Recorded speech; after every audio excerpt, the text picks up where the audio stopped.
What's up guys, Evasion here and welcome back to another video. And in today's video I want to talk about the Night Fae Covenant abilities for Rogue. Earlier today Blizzard had updated a bunch of Covenant and Soulbind and Conduits, like what they do. They've tweaked them, they've buffed and nerfed some stuff, and I want to talk about that in this video because I'm assuming now that I finally see some of those changes that they kind of have a direction of where they want those abilities to be, so I shouldn't have to make... I'm glad I didn't make this video before this because there is actually a significant amount of changes across all classes. But anyway, I'm going to start this off by saying they changed Sepsis today, and I was actually really excited for this ability. And I actually restarted this video 3 times now. And this video, or this ability, is so much less impressive now.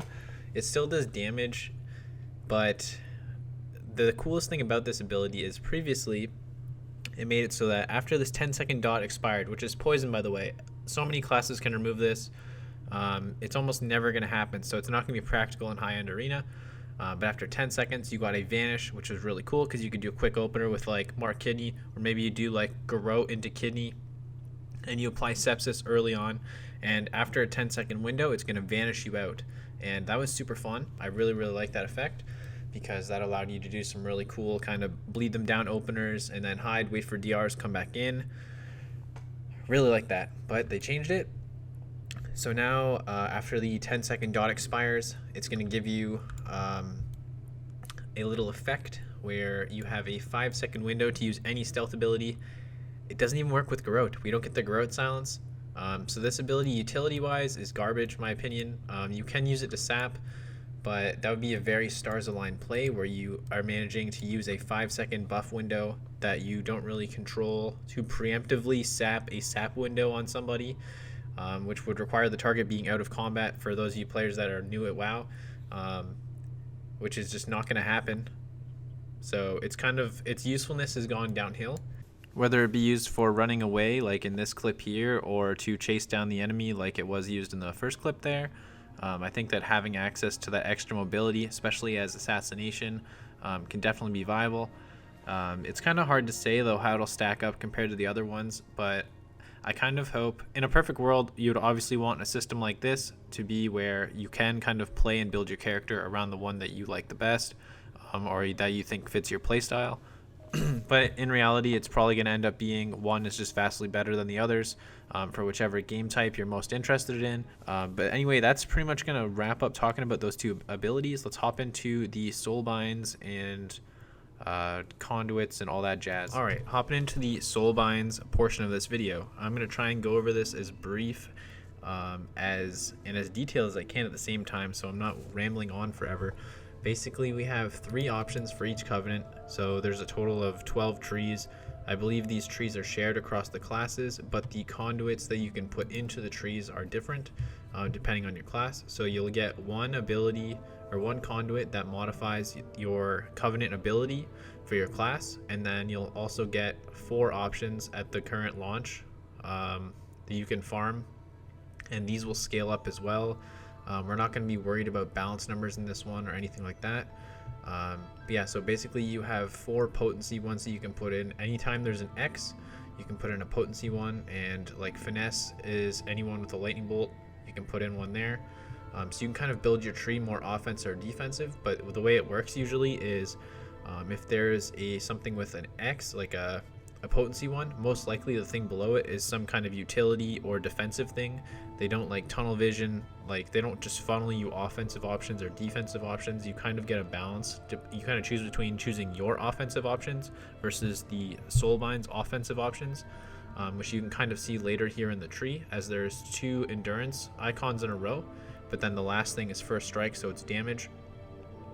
Basically overall this is the only one I've actually got to play with and test as Night Fae as assassination, and I do like it, but they did buff hold the line today, but we're not really too worried about numbers in this video.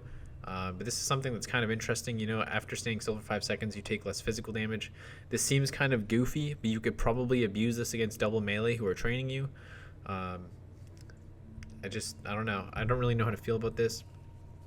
And this other one is kind of just troll. It's like when people are in front of you or whatever, you deal damage to them and they inflict 3% less damage to you for 2 seconds. And then I'm assuming it'll refresh as long as that cycle repeats. This tree, I think, was probably the second best tree for Assassin, at least. I think it'd be good for sub too because of this first strike thing, but mostly just for battlegrounds. It's kind of shitty in arena. You get like one good opener, and then I think as long as the fight lasts, it's not really gonna matter. And then, yeah, looking at the other trees though, real quick. There's things that modify. This one here, you get like a heal or something when you get low. Actually, no, this is not the one I was thinking of. Basically, this one, it has a chance to grant you a stack. When you get 10 stacks, Sepsis consumes your stacks and grants you max health and mastery per stack for 30 seconds. This could be okay depending on the tuning. It's kind of hard to say though. Here's one of the abilities I was talking about earlier that modify soul shape. You get a 5% heal every 3 seconds, so you'd get potentially up to 4 ticks if you just like totally AFK in your little fox form. Could be decent in double DPS 2s. And the other one just lowers its cooldown. I think that one's trash. Doesn't really matter. And then the end of this row, there was an interesting one. Basically, this one has a chance to drop like burrs on the ground, and it looks like they do decent damage. 3.2k is a decent amount of damage over 6 seconds, but it's kind of trash because if that dropped on a CC target, it would break it. That would be horrible. This one's kind of cool too, but once again, this tree doesn't really seem like it's that directed at rogues, which is kind of the problem with having universal like trees for the classes. But when you kick somebody, you apply a dot the last 30 seconds. It's nature damage, so it's most likely a poison, and it'll just be removed by people if it actually deals any real damage. And then the last tree here. This one is the most interesting one, especially for rogues, because of 2 things. The first thing that's interesting with this tree, this seething voice here, basically your roots, stuns, and incapacitating effects, when they expire, the target's movement speed is reduced by 90%, decaying rapidly over 2 seconds. It's like having a perfectly timed system shock every time your stuns end. So I could actually see this being a very, very good effect. Even if you get like an extra 1 second of a 90% slow, that's kind of like against a lot of classes. Like if they were trying to escape a smoke bomb, that's pretty sick. And the last thing, I think it's the end one here. Yeah, Sepsis. Okay, this could be good too. This got buffed today. This used to be lower, but when you use your Sepsis ability, your class ability, it puts flowers at your feet for 15 seconds. The time doesn't really matter because you're going to be standing in this when you press this ability because you're going to have the target stunned, ideally, and it's going to increase your haste by 15%, so it's going to make your bleeds tick faster. You're going to get more auto attacks off. It's kind of going to add a little bit more of a burst purpose to Sepsis, so that could be potentially good. But other than that, that's the actual trees for this. The actual conduits themselves for assassination, they're looking like kind of meh. They're all this kind of passive damage increases. This septic shock one is kind of neat. Basically, it increases the damage over time of Sepsis by 80%, but then it reduces each time it deals damage. So it turns out doing a little bit more damage than it does, but it's not like a flat. I don't think it's an 80% damage increase because I tested with and without, and it only seemed like maybe 20% more. I'm not sure if maybe it's bugged or something.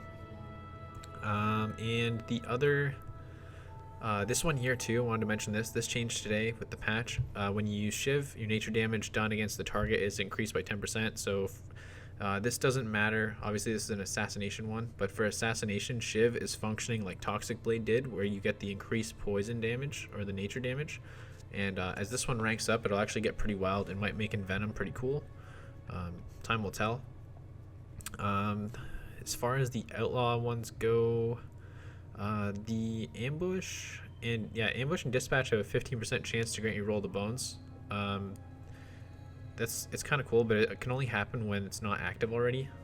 And I think the outlaw ones are not that interesting. They don't really do anything crazy. They're just all number modifiers. There is one for sub that I want to mention, that I might make a build around at some point. Perforated veins. Okay, so this one's cool. So this one scales up like crazy, and it stacks up to 6 times. I think that there might be a potential to do some crazy build with like Gloomblade to make a big Gloomblade hit. And it could be neat for killing like paladins through bop or something like that. So I'm keeping an eye on this one, but at the moment it's kind of underwhelming. I've already messed around with it a little bit, but I really like Gloomblade, so I'm hoping for an excuse to press it at some point in this expansion. Anyway, I think that's gonna do it for this video, guys. This video has been exhausting to make because I had to restart multiple times, just because there's so many things I could talk about, and there's so much that could change and so much variety. That's why originally when I thought about doing a video talking about all of the covenants, I wouldn't be able to talk about very much without making the video very quickly, like half an hour long, which a lot of people don't want to sit through because it's not really that interesting. It's just stuff you want to learn about and then be done with it. So anyway, if you enjoyed this video, please be sure to give it a like. Consider subscribing for more content, and drop me a comment below to let me know what you think of this covenant and which covenant you are currently interested in playing on your rogue. And we'll see you guys in the next video. I'll probably do Kyrian next because Kyrian is more interesting to me.